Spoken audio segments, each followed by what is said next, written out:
Hey everybody, welcome to week 289, and we're all coming from different locations today. Adam is in one of our conference rooms. I didn't even recognize it because it was just like white background. Didn't see any of the uh, distressed brick or any of that. So I'm like, hey, where are you?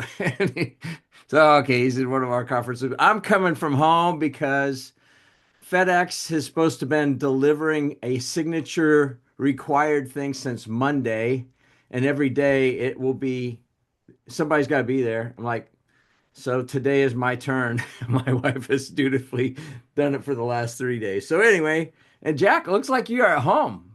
Oh I yeah. am at home. I'm gonna actually going into the office. I have a dinner this evening, but I'm on my own for a couple days and do not want to exceed my dog's capacity to hold it in. So Oh, that's a it's good idea. yeah, more information that you wanted to know. But yes, I am. So should we oh there we go. Should we play some Barry Manilow all by myself? As that would be really good. Anyway, and Jorge's Firefly is on here. That's awesome. By the way, Jorge has introduced us to a really cool um, guy that's launched a auto dealership in Rock Hill last year and already doing great, which is really fun. You'll have to meet him at some point, Jack, because I think he could be onto something big. So anyway, so speaking of on something big, we're going to be talking about taxes. Hey, it's that time. Get your stuff ready because the avalanche is about to hit. And oh yeah, Joseph. Yep, Jack, call him. And we're also talking about cash flow because man, oh man, now's the time to be talking about it. We're in kind of the February. It's like if you look outside the gray skies, that's kind of February. I don't know why, but it's like you cannot let it cool your jets, that you came roaring out at the beginning of January, all fired up. Like you got to keep the momentum going. So we're going to be talking about that a little bit and just the uncertainty, which, we had a lot of that last year. Some people did well in it, and some of it, some people it really hurt, especially tariffs and that kind of stuff. So we'll see what's going on there. But anyway, Jack, thought you might want to do the opening riff, and then we'll toss it over to Adam. Sure. So first, a couple public service announcements. Um, Apparently, when you're cold and thirsty and should be drinking water, drinking hot chocolate, even though it's derived from water, is not a good idea. And it's Really? not really fat free. I Oh seem to no. have gained a few pounds from doing that. And so I'm going to go back to my water. So don't do that. Nor should you buy lime chips in the family size bag when you know you're going to be snowed in without anything to watch, really, any sports to watch. So those two public service announcements.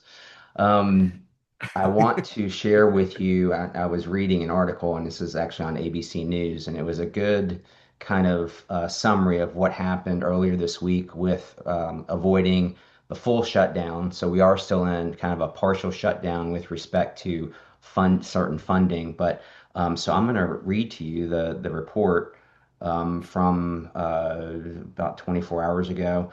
All right, so the Republican-led House on Tuesday voted to pass the government funding package to end the partial shutdown. It passed with a vote of 217 to 214 and will now go to the president's desk for signature. I don't know if that has happened yesterday or this morning yet. Hey, hey, I'd like to just say there, the what also happened within that is I think that got 23 or 27 Democratic votes. So point being that at 217 to 214, that's actually quite bipartisan. Given that you had, you know, Yeah. a bunch of Republicans that didn't vote for it, and then some Democrats that did. Not bad. Yeah. Yeah, that's Yeah. what absolutely makes it interesting is Yeah, that people were jumping ship essentially from party yeah, lines, yeah, and there are political consequences to that on either side, right? And so yeah.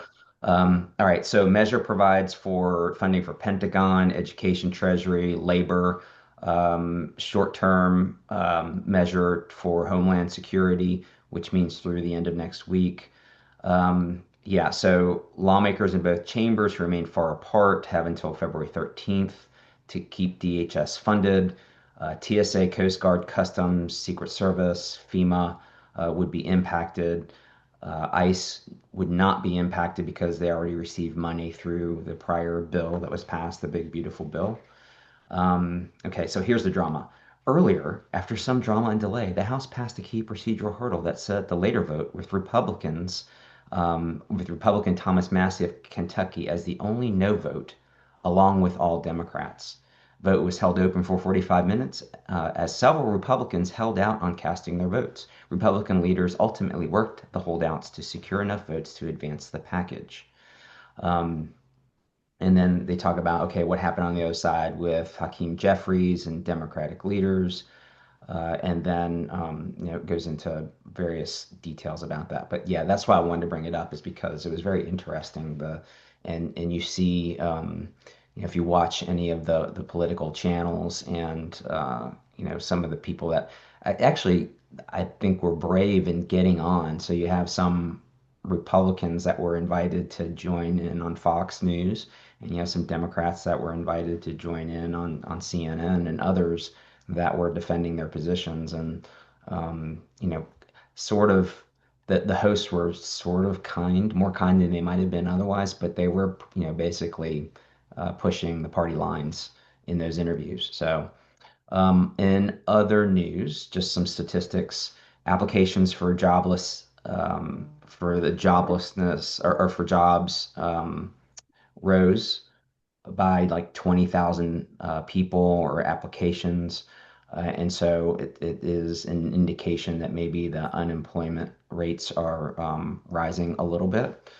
And I think that, yeah, this is minutia, the rest of the article. So I wanted to share those two things before we started on the main stuff. And I also would be happy to introduce what we're going to be talking about in also a dramatic fashion, if you wish, when you're ready. Oh. Well, Yeah, Adam probably has a little We're bit of a re rant. we're we're ready. ready. No, Okay, Okay, go for it. okay, I got no rant. okay.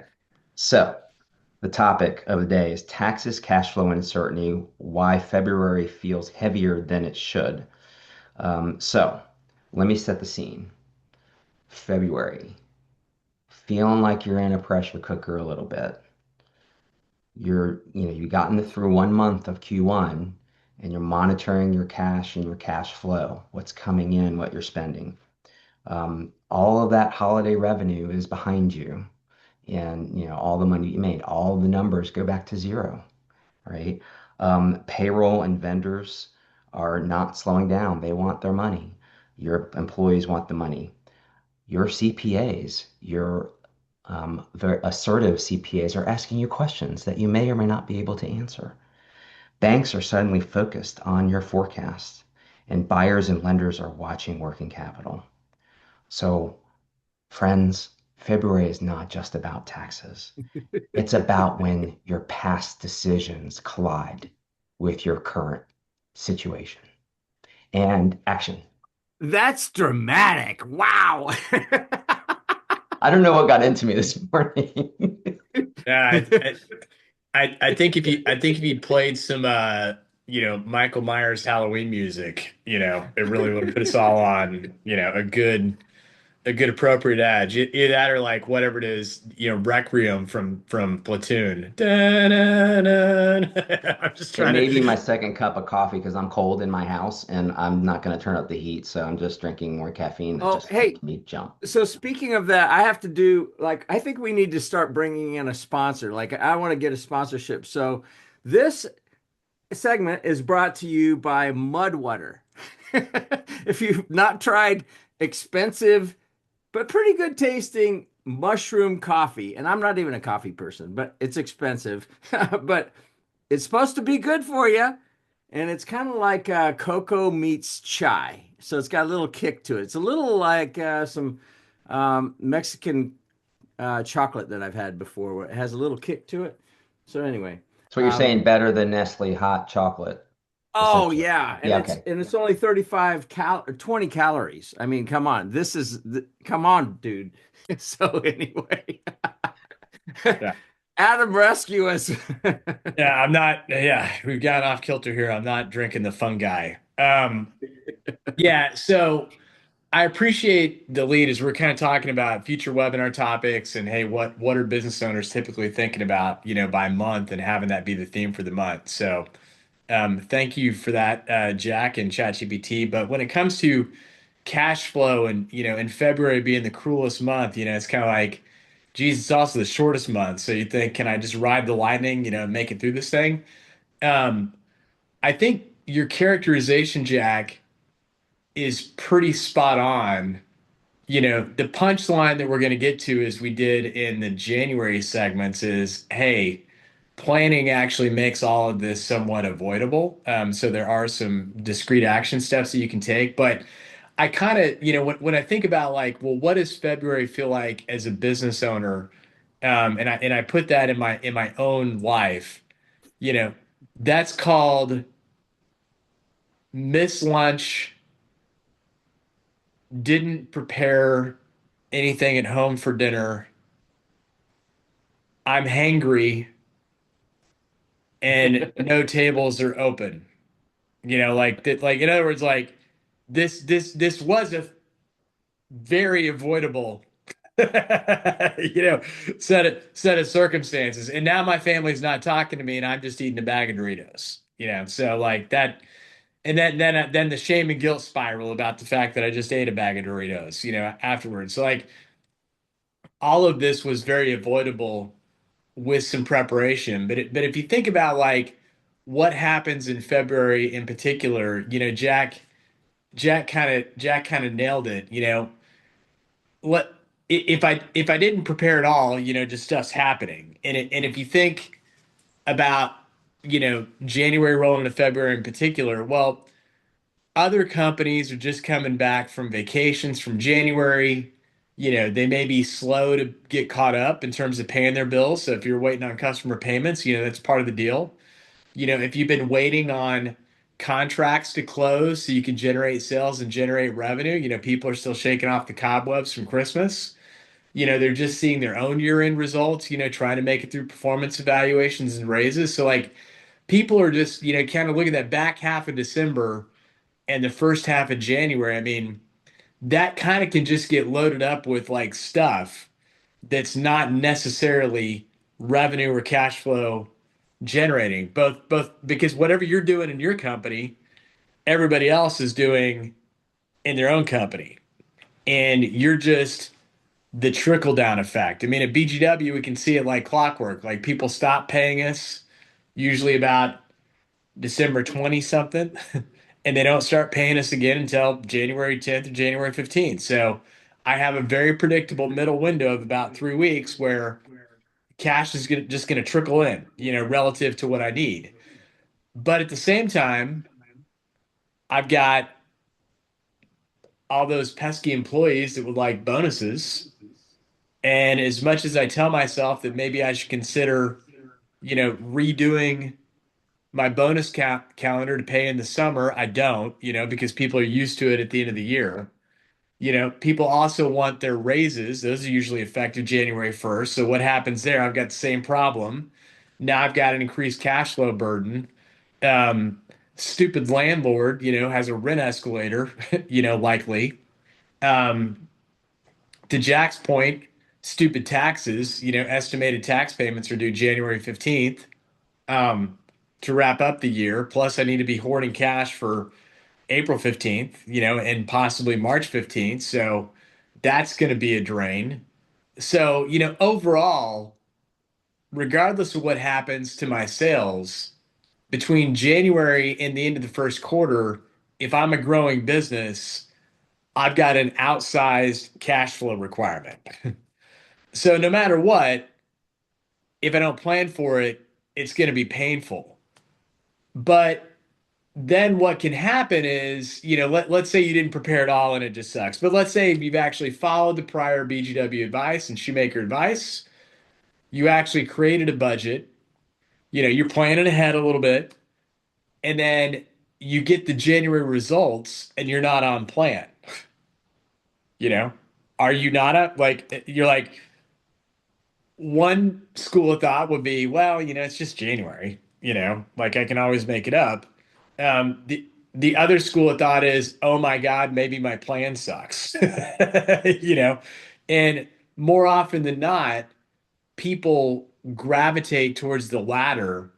So they start making knee-jerk reactions like, you know, cut everything, stop spending, stop paying our bills.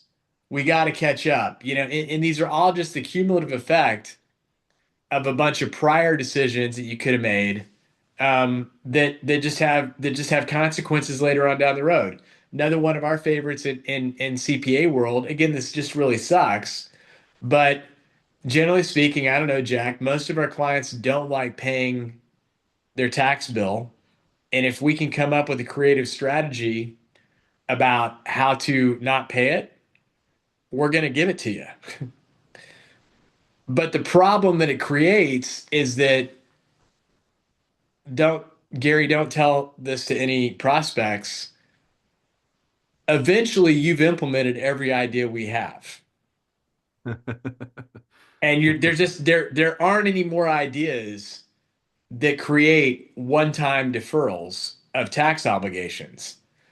So in that year specifically, you not only need to settle up for the first time on the past stuff, you've also got to be current going forward, which from your perspective as the business owner is going to feel like you had a double tax liability in that year.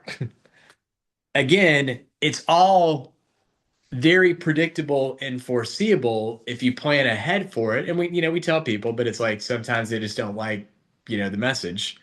So shoot Gary the messenger, not Adam. But there's Yeah, thanks. it basically it's gonna suck. And if I didn't think ahead of time, then when I'm in it, it's gonna triple suck. And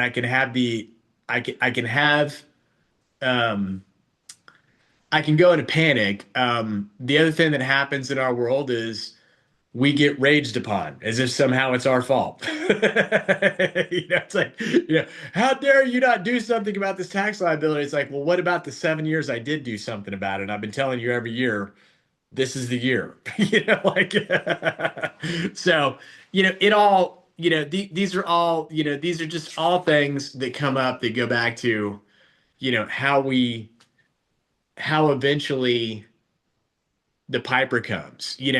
The other one that people forget about too is, you know, hey, I need to do something about my tax liability. Let me go buy a whole bunch of equipment, but I debt financed it. But now the debt's due, but I have no tax deductions to offset it because I accelerated all of the depreciation. So now I have cash going out that I have to now pay taxes on because I already accelerated the tax deduction. But I've got, so in other words, I'm looking good on paper, but completely forgot about this debt obligation that I've got to pay that eats into your cash. So these things, and again, this isn't to say don't be aggressive with stuff. It's just more to say the planning, these are again all foreseeable problems if people just take the opportunity to predict. And kind of the last thing that I'll hit at is that when you get yourself in this situation, you just start making short-term decisions that are bad. Like I'm guessing the Shoemaker philosophy is very similar to the BGW philosophy, which is if a unicorn arrives at my doorstep, I don't care what we said, we're hiring the unicorn and we will figure it out later. Yeah. because it's so hard to find unicorns. But if I'm in the middle of a February crunch, my reaction is going to be it's not budgeted for, we don't have the money, let's not even bother interviewing the person. Hard no. Think about the lost opportunity cost associated with missing out on the unicorn versus no, this February was actually quite predictable and it's actually going according to plan, and we can see exactly when it's going to uptick again, based on all leading indicators. So even though the unicorn fell in our lap, you're right, we didn't budget to hire the person. The negative cash flow impact is only going to be 10 grand this month. Let's do it. We're definitely going to make it up on the backside. Now all of a sudden we have a unicorn that, goodness knows, what that's going to create in terms of future opportunities. So you end up making decisions like that, over and over again. I mean, in our case, it's people. In other businesses, it could be, I deferred an equipment purchase that would have been a game changer, for me. So I will stop there and let Gary and Jack chime in if they've got anything that they wanted to add to the rolling tirade before we hop into our visual aid. Yeah, awesome. Yeah, the only thing that I was going to say is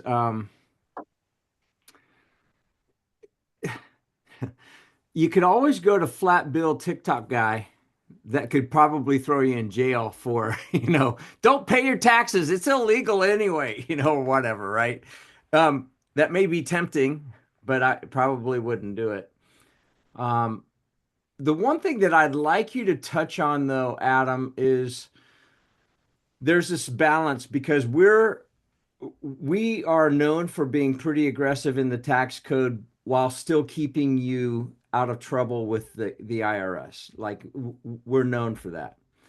Um, but the what can happen in our world is you become so myopic that you're just doing everything based on a tax advantage, but you're not thinking about lending, like when you're going for lines of credit or whatever. So what I'd like, because I think we do a pretty good job of balancing with a business owner and what their long-term goals are. We play well with others, like, with their attorneys, like Jack, or with bankers, and we have a myriad of them that we work with that, depending on their industry and who they're banking with. But a lot of them, play pretty well. But I think at the end of the day, finding the right solution so it's not just like, well, I don't want to ever pay any tax. And I have a client or two that, so emphatic on that they buy a lot of stuff that you're like, really? Okay, Yeah. you really think you need that? Okay. Because they're just like it's almost like this visceral reaction that they hate paying taxes, but there needs to be some balance. So Adam, kind of respond to that if you would. Yeah. So uh, a lot to hit on in the question because there's really kind of three or four different scenarios where that shows up. Um, so the the the first scenario is I just don't have the cash to pay the taxes because I just, things are, like I'm growing, I don't have the cash flow, a bank won't loan me the money. So this is like year one or two or three guy, you know. So doesn't really have too much of a track record yet from a lending perspective, could use the tax money to fund future expansion of the business. In that scenario, that's a perfectly acceptable strategy as long as I'm actually using the cash to grow the business. Where that creates a problem is if I'm actually using the cash saved from the taxes to fund my lifestyle, but I'm not actually doing the things that would then boost the growth in the business that would actually create enough cash flow to pay the taxes and get lines of credit in the first place. So that's really scenario one where, hey, if I'm gonna minimize my tax liability, it's almost like if you think about from a commercial lending perspective, and I actually say this in tax planning meetings, you know, this is a loan. Like you're basically taking out an interest-free loan. So based on our tax deferral strategy. So just as if I was your commercial banker, I want to see sources and uses. The sources you didn't have to pay the tax. The use better be you better put this money to work, in a way that actually is going to generate cash flow that otherwise outpaces the consequence of just paying the tax in the first place. So that's that's scenario one. Um, Scenario two is the uh, the guy that is very similar to what you're described. I just hate paying taxes, and the problem that this guy creates is that sometime like I don't either, I also don't like eating broccoli, but what I do instead is I get the chopped broccoli from Harris Teeter and then I bury it in other stuff so I don't have to taste the broccoli. All right. So Good move. so like somebody asked, you put broccoli in chili? Yeah, it's like little kernels of corn, by the time that I eat it, so I can get it down. So the so for this person, you had the potential to create, a few problems. First off, you know, depending on what you bought, justifying the purchase for the purposes of an ad back. If you go to sell your company, maybe you're going to win that one, maybe you're not. You know, you didn't need all this, you didn't need this stuff that I bought. Maybe that's true, maybe it's not true. Hopefully it's true. But from a banking perspective, commercial lenders don't really go for ad backs. It's like that they will maybe 1 year, they'll accept the argument of, hey, can we add that back for the purposes of evaluating my loan? But 2, 3 years in a row, especially when it's the same stuff over and over again, that's gonna create problems. I think, if you go back to like even when I put myself in the cloak of like, you know, but I'm buying stuff for the business, Jack. I'm going to use that stuff. I'm going to buy new equipment or I'm going to buy, whatever. There's an accounting equation called return on assets, which is basically saying if I have more assets, I should generate more sales. If I just have assets, you know, but not more sales, or if I have more assets, but the relationship between assets and sales actually is declining, it means that I just bought assets stupidly. Like Yep. Yep. I didn't, I wasn't, I was chasing the tax dog, instead of really truly thinking, okay, right now for every dollar that I have in assets, it creates $10 in sales. Well, buying this asset create $12 in sales. If that's true and it saves taxes, yay! you know, if that's not true, if instead I'm at a 10-to-1 ratio, and as a result, I'm really only going to be eight, or I haven't even taken the time to do the analysis. While you did defer some taxes, it might not have been the best use of the money, because you basically have made your business less efficient from a capital perspective, not more efficient from a capital perspective. So that's really how we see things show up. Now, what I'd also say is of 100 clients that we have, how many go through that much thoughtful analysis? It might be five. So like if that's not you, you're not alone. That's why we're doing these webinars. But I will say, the lecture series that I always give people when we're talking about, hey, would this save me money on taxes? Would this save me money on taxes? It's always the same answer. It's like you are in the lowest tax rate that you're going to see probably in your lifetime. I could be wrong, but I'm pretty sure you're in the lowest tax rate that you're going to see in your lifetime.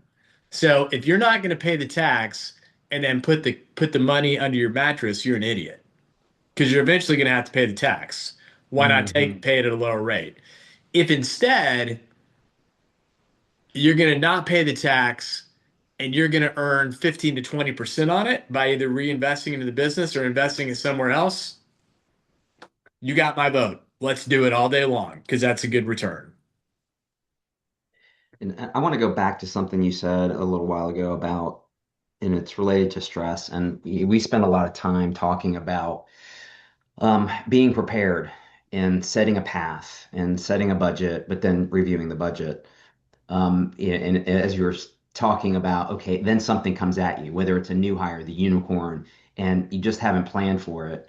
And I think back to when I come home in the evenings, my wife says, "How was your day?" And I say, "Not as I thought it was going to be," meaning that I had a plan for the day of what I was going to do, what work I was going to tackle, what conversations I was going to have. And then life happens for my clients and they call me and they have issues that I need to deal with that supplant the time that I was going to use for other things. So it happens.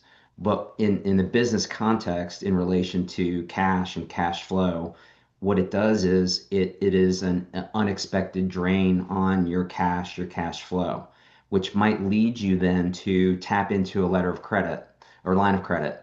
And so you have those pulls on you, and so what we're suggesting is that, if you're more prepared for these kind of things, then you can sustain these things that come at you, and it'll be okay. But it's natural for us, all of us business owners, to get stressed out about the unexpected because it has a repercussion. Because if you do, tap into cash, if you do tap into your line of credit, there are repercussions, waves down the road because now you've increased your liability. On the line of credit, your carrying charge, your interest charge is going to be a little bit higher potentially, and you're thinking about how do I repay that, knowing that, okay, well, maybe there is an infusion of cash coming, completion of a project or delivery of products, whatever it may be. So a small tangent to what you said, but from a different perspective as to kind of stressors that we see in the month of February with the unexpected. Yeah. So one interjection from Papa Joe, which I like it. And I'll bet you, Papa Joe, there were times that this was not the case for you, but I think you learned because everything that we know about you is you and Sean have done a good job of being teachable and coachable. So we really appreciate that. We like clients like that. But Papa Joe says the flip side of this negative discussion is when you are able to meet your tax obligations comfortably because of prior planning. Euphoria. Yeah. Yeah, that's right. Yeah, no, nothing makes me happier, Gary, is because when a lot of our clients are sales oriented people, but are also panicked about taxes. So I'll give them like a simple little formula that's like it breaks it down purple dinosaur level. Like for every dollar that you generate, put away 10 cents in the tax reserve bank account. Okay, I can remember that. So nothing makes me happier than when I have to say, okay, we've got an estimated payment due. And it's like a line. Like I'm like, oh God, I hate having to tell somebody they owe this much money. And the client says, oh, perfect. I have more than that in the reserve account. We're good. Yeah. Yeah. What should I do with the excess in the reserve tax account? I'm like, oh my God, what a nice problem to have. And the You opposite of know, that is, I will gladly pay you Tuesday for a hamburger today, Yeah. meaning I will gladly put that money, that 10 cents in that account next week, but I need it right now. And Yeah. then it never happens. Yeah, that's right. so I'm gonna go off the rails with a related but a little bit unpolitically correct statement, but it was something that was drilled into us as pledges at the Beta Theta Pi fraternity, and it was the six P's. So one P is a little bit rough, but here's what it is: prior planning prevents piss poor performance. and and it's true.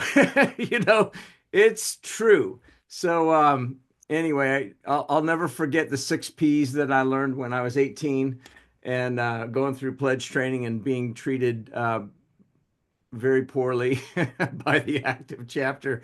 But anyway, that was really good. So what I thought would be good.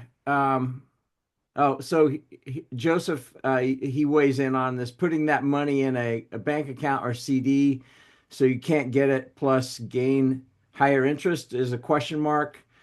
Uh, Yeah, yeah, no, absolutely. I mean, I love it when people set up a second account and have it be an interest-bearing money market or a CD. Like I love it when it's actually a separate actual bank account. For again, is there any reason that you should have to do that? No, but I think psychologically it just makes it different when it's not an account that you normally use. that's exactly what I did when I became a partner again, and we started doing estimated payments and all that again years ago. And it is a psychological thing. But man, it's like, okay, it's over there, it's out, like it's segregated. So there's something about it. Um, so how about let's see what Matt says here. Boy Scout leadership training at 12. We learned the seven P's. This okay, I like that even better. Proper prior planning prevents pitifully poor programs. I think that's a lot more palatable. You could add another P and add palatability into that. Um,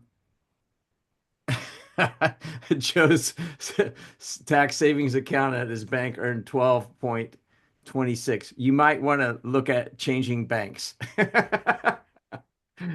So anyway, Papa Joe, let's do this and let's do a little show and tell. Remember Jack's wonderful diagram that we had, and the questions that we went through last week? Well, similar kind of thing here. So, what we're going to be talking about is cash flow readiness. So, take some notes here, y'all. Yeah, Um, well, I'm sure we'll figure out how to post this in a chat. So again, Jack did a great job with these scores. So section one is just a general statement of do I even understand my current situation? Which would be I'm updating my cash balance. I'm forecasting out at least 7 days. I've got a rolling 13-week cash forecast. 90 days out, I know what my general expenses are going to be that are pretty much in my control. I know how much it takes to keep the lights on, which is the total monthly burn rate. I at least have a minimum cash reserve defined, even if I don't have it now, which if you listen to prior webinars is generally speaking going to be, kind of bottom end, one payroll in the bank, to upper end, 3 months of operating expenses plus, a week of cost of goods sold, is probably your upper threshold. Um, I know if I've got any seasonality, I know that I can count on it and it's modeled in. I know that vendors are prioritized intentionally, either via people that give discounts or alternatively people that are critical. And this is important because a lot of times people prioritize based on who's the loudest or threatening the lawsuit. And again, it sounds awful, but people do it to us when you're in a cash flow crunch. The guy threatening to sue you, but you don't use their services anymore, is behind health insurance. Just as a statement, or the landlord, as a statement. And then also you kind of know how much reserve you got before you need to tap in your line of credit. So obviously we'd want, a perfect score here, which would be a 16, but where you score low, that would be the area that, okay, well, let me kind of beat that up, a little bit. Gonna move on to the next section, Gary. yeah, hold on, hold on. I was trying to get it saved so that we could go ahead. Hold on. And while you're doing that, just to be clear, I started this and then it evolved through AI, in order to put the way it's put together. So I don't want to take credit for something because it really bothers me when others take credit for original thought when it's not their original thought. So again, I just want You to be are very such a clear good, about that. good Uh, attorney. I like that. Well, Thank you. yeah, that's what the shoemaker compliance team told Jack to do, so that Sam Altman wouldn't sue him for how dare you take credit for my original source work. I'm just kidding. Well, yeah, actually, you're not because we had a mandatory video to watch on proper use of AI, and we had to, and our IT people will harass you until you take it. Yeah. And go through it. Luckily, it didn't have questions at the end because sometimes you're like, this is way off on a tangent. They will say the person in the green shirt said this about that, and you multiple choice, so you really have to pay attention. Anyway, go ahead. Yeah, Ah, no tricky. worries. Yeah, so this one's all about kind of a couple of these questions are kind of lumped together, CPA projected total tax liability, estimated payments calendars prepared, state tax exposure understood, dedicated tax reserves set aside. I if I kind of April cash impact modeled, I mean that's going to be because I've got both settling for the current year plus paying a quarter one estimate, all in one bill. So that's usually a big one. What this really, all boils down to, just to give this food for thought, if I have, if I'm the general business in America, that has $100 in sales, so like I have $100 in sales for the year, and let's say I'm running at 20% bottom line profit, so I'm doing pretty good, 20% bottom line profit. That's $20. My tax rate between federal and state, conservatively, is probably going to be 30%. So $20 times 30% is $6. Ergo, I can say, even though it does not appear on my P&L, $100 of sales will result in a $6 outflow of cash, you know, quite predictably. So if I just keep that number in mind, 6%, because $6 is 6% of $100, that's about the same as what a lot of companies pay in rent as a percentage of sales. And if I was to say to you, Gary, nah, it's not important that you budget for rent, you would say, that actually is the dumbest thing that I've heard out of your mouth. you know, Yeah. but Yeah, exactly. but even though it's not on the P&L, your income tax expense actually is going to end up being about the same as your rent expense. When it's all said and done. So that's just again, you can delay it, you can push it out. you know Sometimes you can permanently lower it, but ultimately it's gonna be there, and it's gonna be roughly about the same as you probably pay in rent. um depreciate you know Depreciation elections reviewed, that's you know if I should I say, depending on what point we are in the rules, am I better off accelerating depreciation, or am I better off saving some for later? So that's generally what these questions come down to. I think the other thing that I would hit here too, owner compensation aligned to liquidity, meaning like this is really going to be mostly around, taking distributions, or even, if you're salary, if you're taking a little bit higher salary, you need to be prepared that oftentimes you are the source of financing, which means you need to have, it part of the cash reserves could be you're not going to get paid, until the cash comes back around. So that means that you've got to at home, have equivalent reserve. There's a downstream impact of that.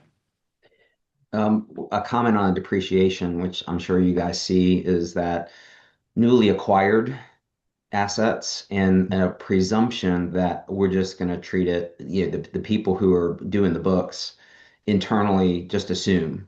without asking, okay, maybe this is an asset that might be treated a little bit differently, or, it has a different cost basis, or whatever it may be, was acquired, through a large acquisition of assets. Had that happened recently, and the discussion back and forth between my client, the buyer, who was buying essentially a division of a business that was no longer going to be doing business or selling that product.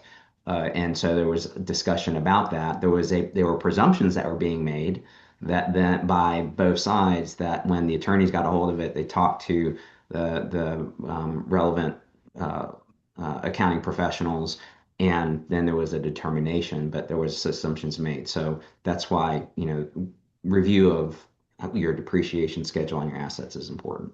Yep. Okay, Move on for us, Gary. here we go. All right. Yep. So Hold on, sorry. I was Here gonna we say, go. I'm pretty sure I covered Yeah, those. we did that one.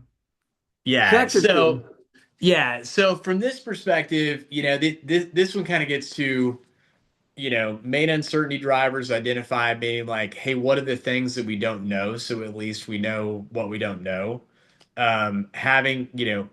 Having a forecast that kind of dictates your hiring, when you think you're going to need it, not fear based. Um, CapEx ranked by ROI and urgency, meaning like, hey, it's actually going to generate a return and it is urgent, would be at the highest quadrant. But I think what what I really think about this section the most is, if you know, I've always loved that Mike Tyson quote. Like, I think the section gets the Mike Tyson quote. Like, everybody goes into a fight with a plan and then they get punched in the nose. Yeah, Like, I'm pretty sure it's pretty close to the quote, right? pretty close.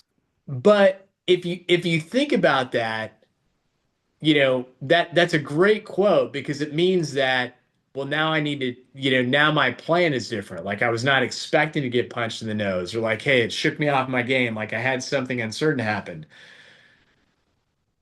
A fighter that's prepared actually is prepared for the uncertainty. So what do they not do? They don't panic. They don't burn into their energy reserves. They don't start flailing, punches. They don't feel like necessarily, oh my God, I just got punched. Now I got to go to the offense. Like, they have the time to kind of regroup and say, hey, I did just get punched on the nose. That was a little harder than I expected. Shook me a little bit, but yet the plan was still to be, defensive in the first round, feel the guy out. I'm going to go back to that. I need to hang on and make it through the round so I can go back and sit in the corner, get some coaching about just what happened, and rebuild my energy tank. So, point being that it is a true statement. Like, what do you do? What do you do when you get punched in the face? And another one of the memes that I like a lot is, paraphrasing again, when there's total chaos and uncertainty, find the calmest guy in the room and follow that guy. That's your leader. you know, like, because I mean, there's some truth to that. Um, Hopefully, it's not the psychopath that created the chaos and uncertainty in the first place. But you know what I'm saying about that. Like, I've always kind of liked, if you've seen the movie Miracle on the Hudson, and you can actually go listen to the voice recordings of Captain Sullenberger, like, the amazing calmness in the guy's voice while landing a jet on the Hudson River, navigating between bridges, is really unbelievable.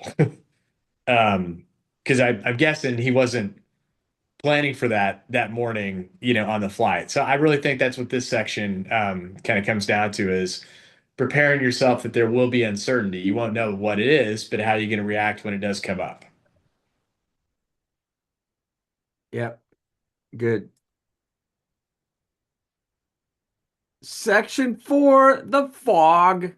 Yeah, that's right. So this goes back to what, you know, what does it mean to actually prepare, you know, quarterly tax projections. We talked about that in some preceding sections, but that's more in terms of just thinking about the future, as far out in the future as you can. Scenario modeling, kind of knowing like, hey, here's our plan. What would happen if it's 15% lower? What would happen if it's 15% greater? Because sometimes 15% greater is as bad as 15% lower in terms of the drain that it has from a cash flow perspective, because it means that you're going to have to acquire more inventory, might have to hire some more people, have to pay a recruiter, might have to, your accounts receivable may grow. Vendors may want more money out of you from a payables perspective. So that doesn't hurt.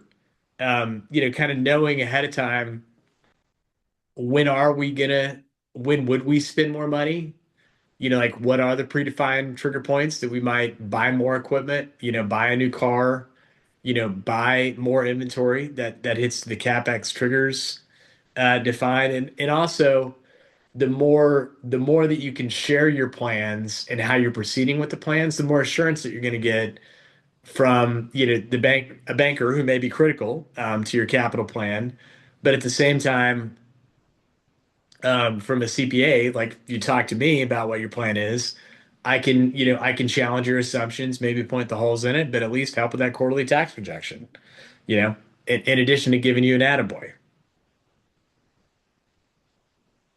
Can you go back to section 3? As you were scrolling, something occurred to me, and it just is a recurring theme, which is where it talks about insurance and renewals forecast.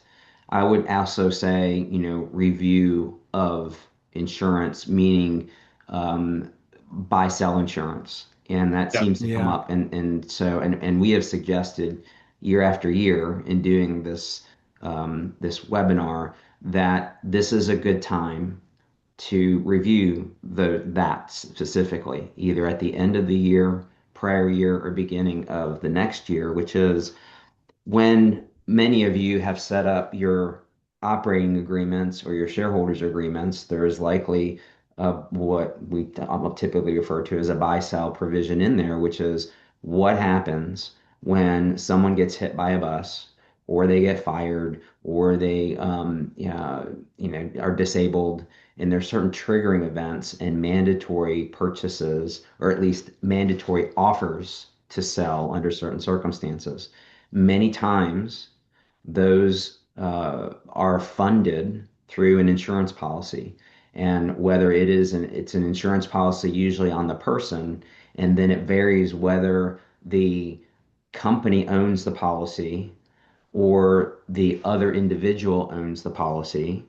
And then there's, tax consequences based on, is the company paying for it? Is that attributable as income to you? Is that taxable, et cetera? But at its core, what ends up happening over the passage of time is that you may have, based on the value of the business, you may have funded in that moment or in that year 80% of the obligation to buy that 50% ownership interest. You may have overfunded it and have a $5 million policy and only really need half of that to buy out your partner.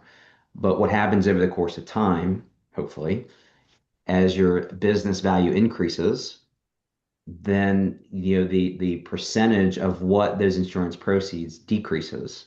It's an inverse ratio. And so there have been those oh crap moments and in the worst of time, which is when there is a triggering event to find out that, oh, well, only 65% of that obligation is covered because the value of 50% is higher than it was previously. And so now you're kind of scrambling for that. So, not to take a significant tangent off of what we're talking about, but that it continues to come up. And I know that our Wealth Strategies estate planning group is very much, that they're asking those questions of my corporate clients that are saying, it's like, okay, You have this in place, you put a mechanism in place to remind you to look at the values and have that discussion with your insurance broker and with each other. So Okie doke. Rounding out, how did everybody score? By the way, I did get this in the chat. Can you guys see it? Hopefully. I'm Um, looking. Yes, there's a all right, PDF all that you right, put cool. in there about 10 minutes ago. Yeah. All right, good. Awesome.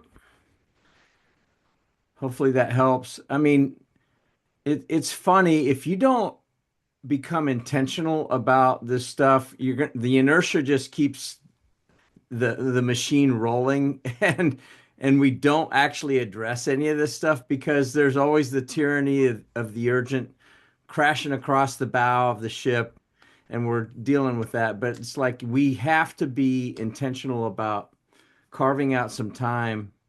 And this is actually a really pretty good framework, I think, for dealing with it because cash flow is a big deal. And you could say, well, hey, but we're growing so fast, it's great. Well, if you've been in one of those rocket ships, that's wonderful, but it can also kill you from a cash flow standpoint. Ask, Costco. They experienced that about took them down until they figured out, oh, hey, let's do annual memberships, and then they were able to solve that cash flow issue because building buildings and all that kind of stuff is expensive, and you have a lag before you start seeing a return on investment. So, I am going to give a quick plug before we round out, and that is Adam and I have read this book. I've got I'm on the board of a couple companies, and both of the CEOs have read it multiple times through. Thank you, Dave Zerfas, for telling us about it, but it's called The Science of Scaling. So I highly recommend that book by Benjamin Hardy. The Science of Scaling. If you read 10x is better than 2x, same guy that wrote that, same guy that wrote The Gap and the Gain. But this one's really good because it will make you think, as Dave Zervos would say, exponentially. And it's really good. So anyway, got to be intentional about that one too. Um, Thank you for the seven P's. I like that even better than the six P's, even though the six P's are forever ground into my memory bank, thanks to the Beta Theta Pi pledge training program. Um, Thank you for uh, sharing that story and maybe some others because I was going to have to remind you that the statute of limitations is long gone. So you're probably okay, but I wasn't sure. Yeah. With those fraternity stories, sometimes. Oh, I Yeah. know. Yeah. Yeah, I think that one's probably okay because that wasn't necessarily part of the lore or some of the other stuff that they wanted to make sure that was still kept under wraps. But anyway, six P's was pretty, and that was actually before. Well, no, it was the beginning of pledge training, very beginning. So anyway, um, Joe is going to take everybody out to eat on his $12.26 that he earned in his money market savings account for his tax savings. So thank you, Joe, in advance for that. We will put this up on the BGW YouTube channel later on today, and it'll also be up on the Shoemaker YouTube channel later on today. And And Joe, we will reimburse you with that in kind when you come to our 300th week anniversary. By the way, oh, I like that. did you like that plug, that transition? Yeah, 300 week anniversary, man. I think it's the 23rd of April. Thursday, be there or be square. Can't wait. That's always a hoot. That's always just so much fun to see everybody in person. It's way more fun. So, calendar invites for that have gone out, Joseph, but it may be in your spam filter with your fancy dandy, you know, Barracuda or whatever you're using is probably higher than that. But nonetheless, we will send out more. Uh, but it is the 23rd of April at the Hamilton. Thank you very much, Cara Taddeo. Love that venue, and it's in the karaoke lounge at the Hamilton. What a cool event space that is. I mean, there's a lot of cool stuff going on over there. So this is a shameless plug for them because it's just one of the more unique places in Charlotte, as far as I'm concerned, for you want to have a cool place to go. So I will make sure, Joseph, that we get that out to you, and I'll talk with our team again to make sure that everybody's getting it. All right. Anything Singing is else, optional, guys? not required, so don't be afraid. What's optional? Singing is optional, not Oh. required, so don't be afraid to show up. Yeah, we haven't made anybody sing, but the disco ball is moving. It's really cool. That is a cool space. So anyway, anything else, you guys? All good. All right, awesome. Thanks for Thank joining you us. all. And Jack, call Yes, Joseph. I will. I will call you See right ya. now. All Thanks. right. Bye, Bye. y'all.